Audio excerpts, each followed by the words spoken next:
الله الرحمن الرحيم السلام عليك يا أبا عبد الله مولا امام صادق صلوات اللہ سلام اللہ علیہ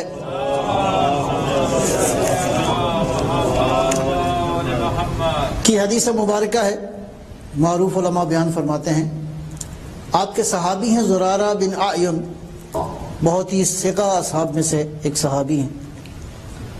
تو ارشاد فرمایا کہ بنی الاسلام علی خمسۃ اشیاء، یہ علی خمس، دین کی جو بنیاد ہے وہ 5 بنیادی پلرز ہیں۔ دین کھڑا ہے 5 ستونوں کے اوپر: الصلاۃ والزکوٰۃ والصوم والحج والولایہ۔ نماز ایک پلر ہے، زکوٰۃ ایک پلر ہے، صوم ایک پلر ہے، حج ایک پلر ہے، اور ولایت ایک پلر ہے۔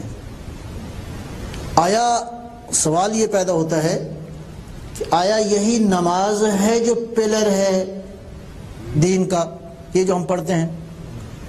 نہیں، ایسا نہیں ہے، یہ ہم پڑھتے ہیں۔ نماز اگر اپنی terms and conditions and qualities and characteristics کے ساتھ اگر سوسائٹی میں رائج ہو جائے تو نماز کی خصوصیت کیا ہے؟ نمبر 1، قرآن نے فرمایا الصلاۃ تنہا عن الفحشاء والمنکر، نماز جو ہے وہ برائیوں سے روکتی ہے۔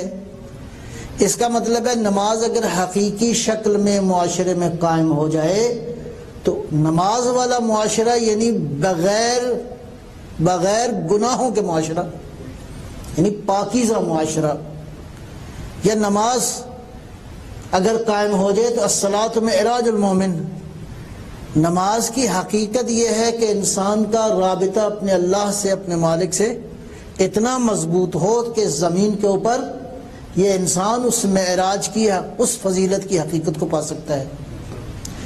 اچھا، اب اگر نماز کی ان خصوصیات کو دیکھا جائے تو معصوم نے اسلام کی عبادات کا جو نظام ہے اس میں بہترین مثال جو ہے وہ نماز کی دی ہے۔ لہذا نماز سے مراد در حقیقت اسلام کی عبادات کا نظام ہے، اور اگر اس نظام کی ہم بات کریں تو ایک پہلو انفرادی ہے، ایک پہلو اجتماعی ہے۔ ایک پہلو کا تعلق ہر انسان کے انڈیویجول کے ساتھ ہے، اور ایک کا تعلق جو ہے سوسائٹی کے ساتھ ہے۔ لہذا یہی وجہ ہے کہ دین نے اسلامی نقطۂ نظر سے کانگریگیشن کو اہمیت دی ہے کہ مومنین مسلمان ایک دوسرے کے ساتھ بہرحال کوئی نہ کوئی بہانہ بنے، یہ آپس میں مربوط رہیں۔ نماز باجماعت ہے، جمعۃ المبارک ہے، اس کے علاوہ ماہ مبارک رمضان کی ایک صورت موجود ہے، ماہ محرم بھی اسی انداز سے گویا صاحبان ایمان، صاحبان اسلام ایک دوسرے کے ساتھ مربوط رہیں، جڑے رہیں۔ لہذا نماز کا حقیقی میسج جو ہے وہ دین کی عبادات کا ایک جامع نظام ہے۔ دوسرا نقطہ ارشاد فرمایا والزکوٰۃ، اور زکوٰۃ دوسرا پلر ہے اسلام کی تو پورے سسٹم کا۔ تو اس سے مراد بھی وہ 2.5% چیز نہیں ہے جو ہم دیتے ہیں۔ زکوٰۃ در حقیقت اشارہ ہے اسلام کے اکانومیکل سسٹم کی طرف، یعنی اگر واقعاً عبادات کا نظام ایک طرف ہو، لوگوں کی اکانومی ساری کی ساری معاشرے کی ٹھیک ہو تو یہ 2 پلر بنتے ہیں اصولی طور پر۔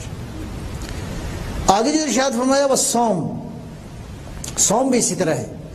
ایک دفعہ یہ ہے کہ ہم چند گھنٹے بھوکے رہتے ہیں، ایک دفعہ صوم کا فلسفہ ہے جو قرآن نے بیان کیا ہے۔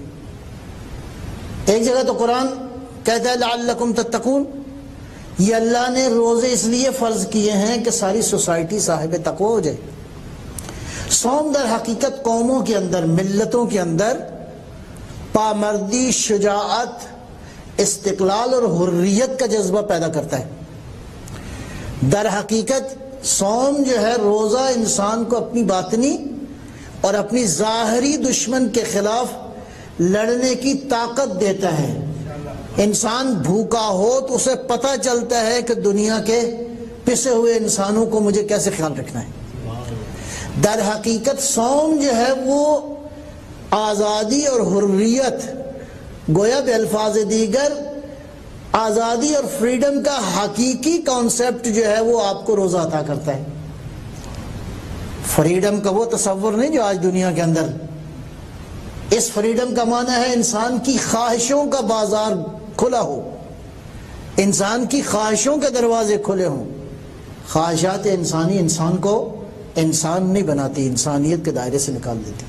ایک صلوات اللہ فرمائیں انشاءاللہ۔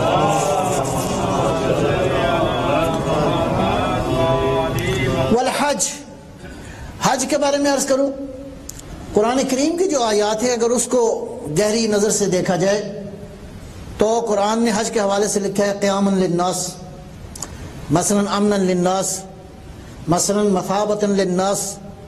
یہ جو تعبیرات قرآن نے استعمال فرمائی ہیں، گویا تمام تر بنی نوع بشر کو اگر انٹیگریٹی چاہیے، استحکام چاہیے، تمام تر بشریت اگر کسی ایک کونے پہ جمع ہو سکتے ہیں تو اس کے لیے بنیادی مرکز جو ہے وہ بیت اللہ ہے، وہ حج ہے جو کہ قرآن نے جس کو بیان کیا ہے۔ اور حج کی وجہ سے اور دوسرے مرحلے میں امت اسلامی کے اجتماع اور اس کی امت اسلامی کو کسی ایک مرکز پہ جمع کرنے کے لیے حج جو ہے وہ بنیادی طور پہ امت کو دعوت دیتا ہے کہ اس فلسفے کو اس انداز سے پورا کیا جائے۔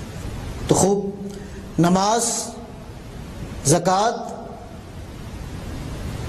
اور صوم، حج والولایہ، ولایت کے حوالے سے بہت واضح ہے ہمارے لیے۔ تو ولایت یعنی رہبری، ولایت کا اگر اس کو آپ تشریعی طور پہ تقسیم کریں اس چیپٹر کو، تو ولایت کا پہلا مرحلہ شروع ہوتا ہے گھر سے۔ ولی کی اجازت شرط ہے بہت سارے معاملات میں، ولی کو اختیار ہے گھر کے اندر بہت سارے معاملات میں۔